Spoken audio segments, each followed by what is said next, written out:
how you going? Welcome to Desert Gold Productions, the old two-up school just north of Kalgoorlie, and as you can see, it's been around, stood the test of time, and every Sunday it gets packed, absolutely packed with people from all over the place coming here just to throw a couple of coins up and try and win a bit of money. But that's not what we're about today. We're looking at a ghost town a little bit further to the north here, and this ghost town has been around since about 1896, and today it's just hanging on by a thread. Yep, just a thread. It was also the location of a feature film back in the early 70s, 1970s. Any idea where we're going? You haven't? Well, how about we go and find out, eh? Come on, let's go.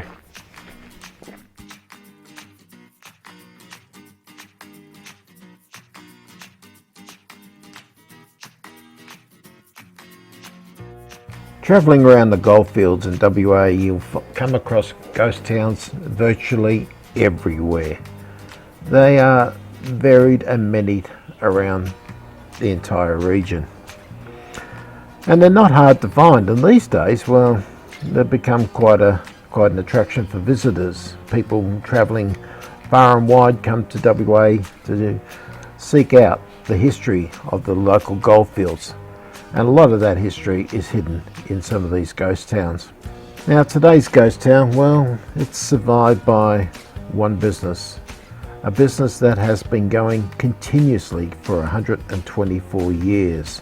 That's a pretty good run. So where are we heading today? Well, this is it. Good old Broad Arrow.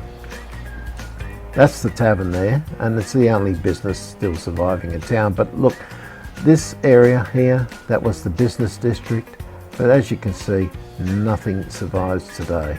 The old railway tower and the old railway station, which was right there, they're all gone now, but the tavern still survives. Now, gold was first discovered in this area back in 1893. A guy by the name of Henry Charlie Reeson took out the first claim. Nowadays, old shafts and old workings like this dot the area. Just on the other side there is quite a big hole where a lot of that dirt came out of. But given its close proximity to Coolgardie and the fast developing Kalgoorlie just down the road, Broad Arrow became a very popular spot, and the population grew quite dramatically.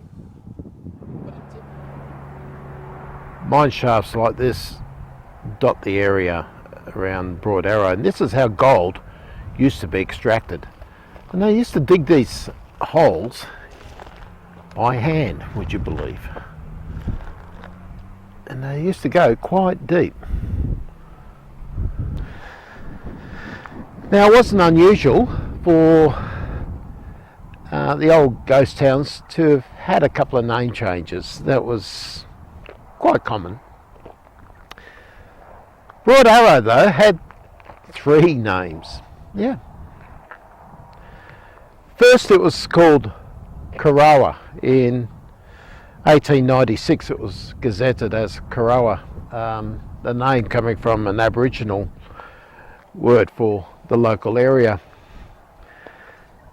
However, in 1897, it had a name change to Broad Arrow. How did it get that name? Well, I'll show you.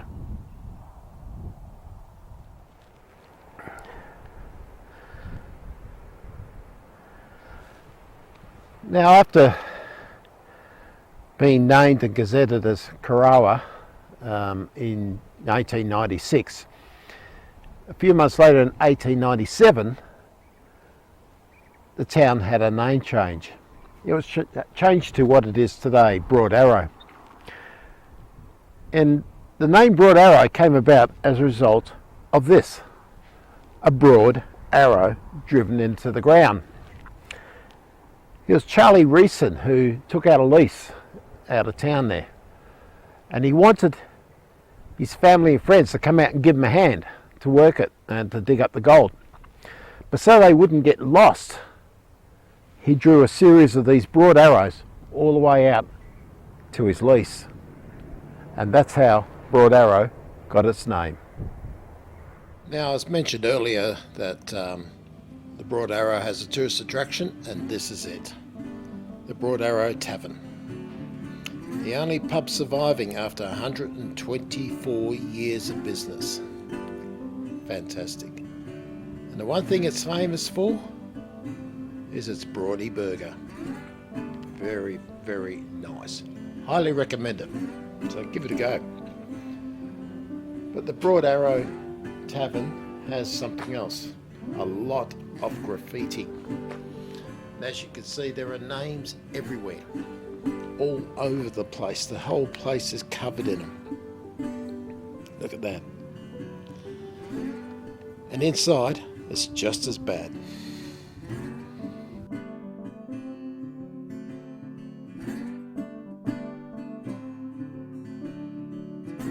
Inside the tavern, well, the signatures just keep on coming. There are comments and signatures from people from all over the world, even up high. If there's a bit of wall around, then there's a signature on it. Nothing escaped the signatures, not even the ads. Look at that. Now this here was the main centre of Broad Arrow, the CBD as you would know it. It's actually Nicholson Street, which you can still make out, and running across that way is Hill Street. This intersection would have had probably a couple of hotels, a few shops around. A lot of the businesses extended down that way.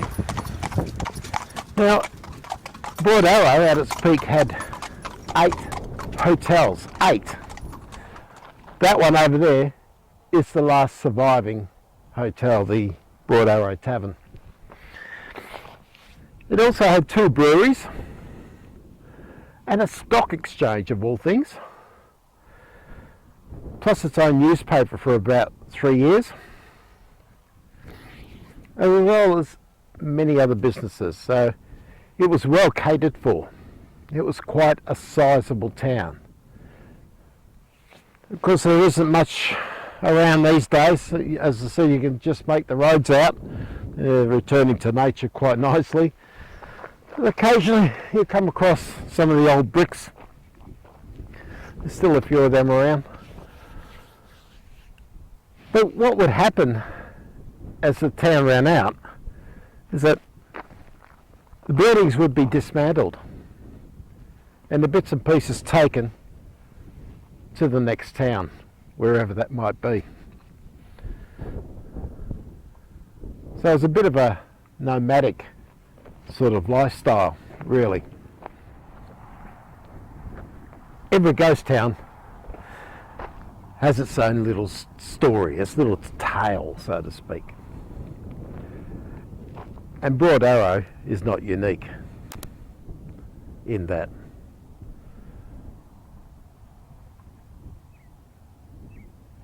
You see, under the ground here, under my feet, is a lot of gold. A lot of gold. And that mine there would love to come through and dig it all up. First it would obliterate whatever is left of Broad Arrow, which isn't much. But the tavern over there would have to be moved. It couldn't stay there. And there's been talks and plans about taking the tavern down and re-erecting it over on the other side of the highway, exactly as it is now. Not a bad idea. I just hope if they do that, they will give us a little bit more room to write our names, because honestly, there isn't much left in there. Now, back in 1896, the railway came through right here. This is the railway line, right where it's standing. And just there was the platform, and it was quite a long platform for a country town. It was about 110 metres. And sitting right about there was the station house. All right, the building that you used to get your tickets and come through and everything. Steam trains used to run through here right up until about 50s or 60s, and then 1950s, 1960s, then gradually diesel took over. You can see by the old tank over there, that used to provide the water for the steam trains back in the heyday. Of course, doesn't get used anymore. About 1973, the railway line was actually moved from here, about 100 metres over, and it became what was known as standard gauge. Standard gauge line allowed trains to operate from the main railway system up here all the way through to Leonora and out to Laverton as well. So over the years though, the Laverton line stopped.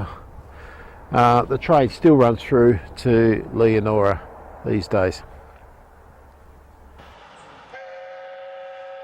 Long gone's the age of steam, and diesel powers its way up through to Leonora virtually every day of the week, carrying cargo.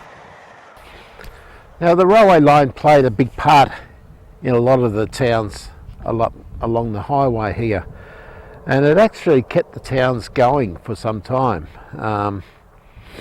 providing passenger services as well as freight services. The trains used to run up here a couple of times a day, but not anymore. Passenger services stopped, well, 30, 40 years ago. Now, back in 1971, a movie was released, and it was quite a good movie in its time, and the movie was called The Nickel Queen, and it was based here in Broad Arrow. But in the movie, the town wasn't called Broad Arrow. It was referred to as Mary Billy. Crazy name.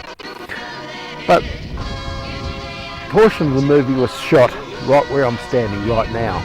Of course, back then this was the platform. I'm actually standing up on the railway platform with the building behind me. And sitting right about here was John Laws. He was one of the characters in the movie. He played a hippie, and he did a really good job. But I can always remember him sitting here with what was supposed to be a joint. Whether it was or not, you'd have to ask John. But it was great to see that. And the movie had a number of really good stars in it. Googie Withers, who was quite big back then. And in fact, Googie's husband actually produced the movie. Also in the movie was Ed Devereaux, and we all will remember Ed from Skippy days. He was the ranger, the park ranger in Skippy. There was also cameo performances by Sir Charles Court and Sir David Brand, who of course became premiers in their times back there in the 70s. So it was a really good movie, and a few other important, prominent politicians and businessmen appeared in the movie as well.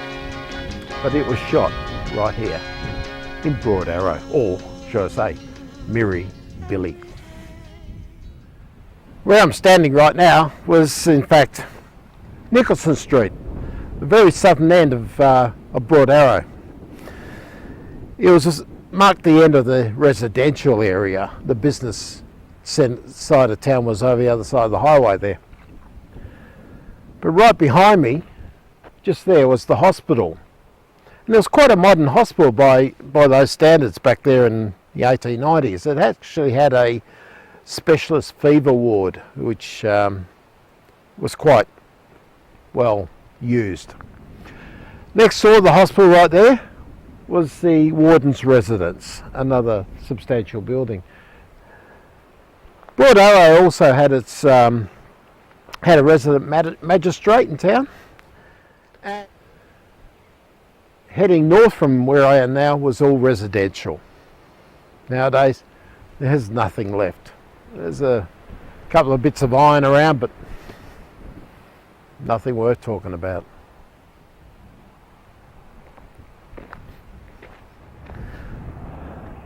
This was the residential area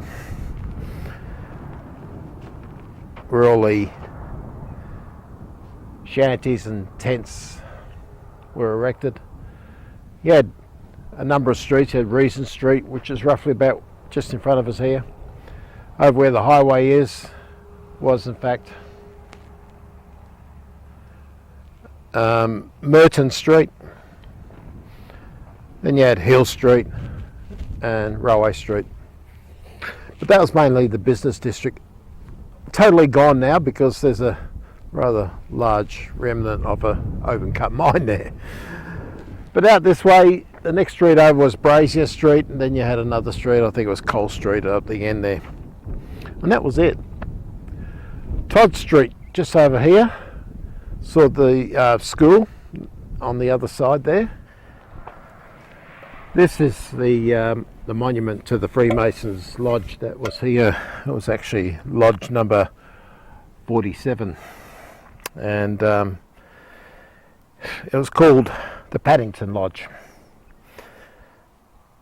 Consecrated in 1900, closed in 1913, so it wasn't around for that long.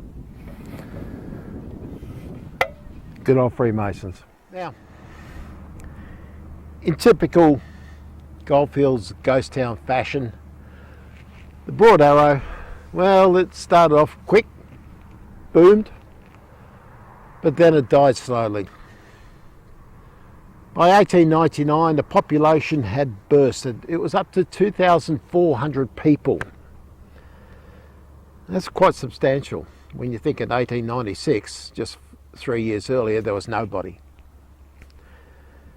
However, come the turn of the century in 1900, the population started to dwindle. And in fact, by 1901, it was down to 500 odd people. In 1902, it was down to 300. Come 1920, it was all over. You see, as the gold runs out, so do the people.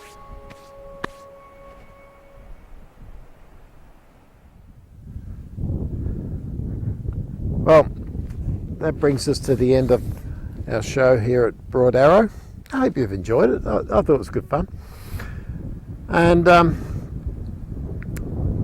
Broad Arrow, as I said, is just one of 60 odd ghost towns throughout the Goldfields, and I hope to get around and see as many of them as we can and do a doco on them.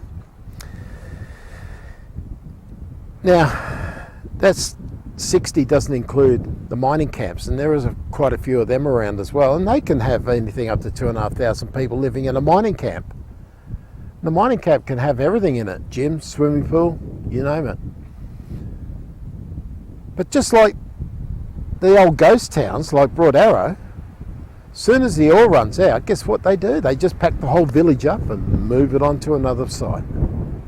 So things really haven't changed that much as far as mining is concerned. There seems to be a nomadic way of life. Anyway, another ghost town awaits me. I'm going to go out there and start shooting and hope to bring that to you real soon. In the meantime, keep watching, and hope you get something out of Desert Gold Productions, and I look forward to seeing you again. Okay? Cheers.